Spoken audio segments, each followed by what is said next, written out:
Hey guys, what's up? This is Tekken Music 02 and today I'll be showing you guys I'll be doing a $415 gaming PC build. So it is for 2014 and it'll give you some tight performance.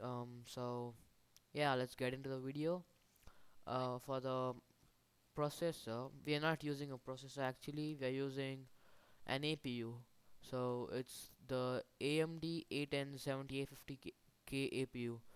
It's the new one that just came out, the Kaveri version. So I believe it comes free with Battlefield 4. So as you can see here, it shows Battlefield 4. So for about $180, it's a pretty good deal. Um, the specifications, I believe it's clocked at about 4 gigahertz speed and can be overclocked to pretty much about the same speed, about 4.2 or something, I'm not quite sure.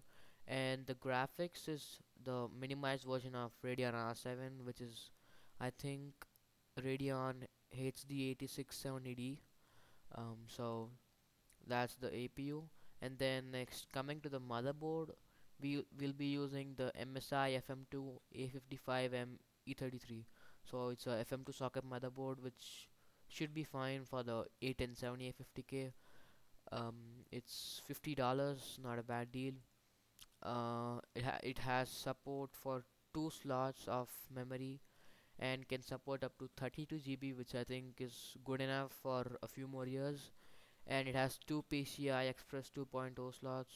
So wait, I guess it's one. I'm not quite sure. Wait, I think it's one. Um, so that's the motherboard, MSI FM2 A55M E33. Then for the RAM, we'll be using Corsair Vengeance 4 GB DDR3 RAM. So it's $50. I think it's a little slightly overpriced, but for since our build is $415, actually not $400. I'm sorry to say it's $415. I said $400 earlier. I know I said that accidentally. It should be fine. For $50 it won't make a much of difference. If you find a better RAM for about the same price, I mean a cheaper RAM, um, the same 4 GB RAM, you can go for it. There's no issues. So that's Corsair Vengeance 4 GB. And then for the storage, we'll be using Seagate Barracuda 500 GB 7200 RPM RAM uh, Intel hard drive. So it's Seagate's, so no worry, it's a good brand. And then it's 7200 RPM and it's priced for $55, which I think is a good deal.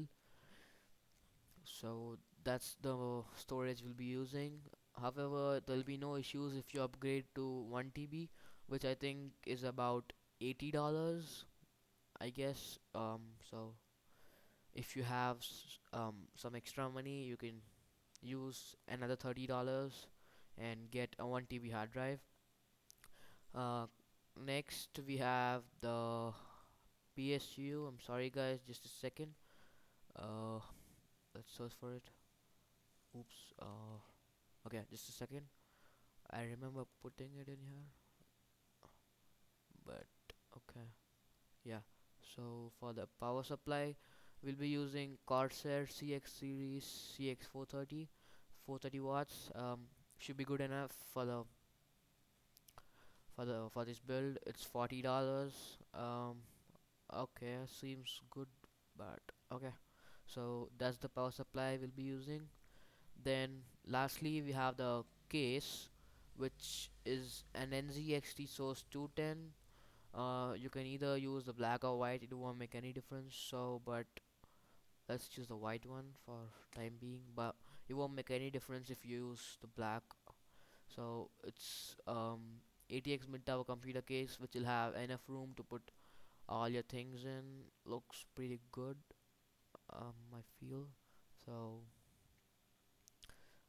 yeah, so with this we'll be concluding my build. So if you guys enjoyed it, please give a like and let me know what you guys want next. I just don't have any ideas for the next video, so please give me a few suggestions. And so yeah, if you enjoyed it, like I said earlier, please give a like and also subscribe if you haven't yet for the upcoming videos. um and also like my Facebook page, which is www.facebook.com/techandmusic02. And so hope you guys enjoyed it. Thanks for watching. This is Tech and Music 02 signing out.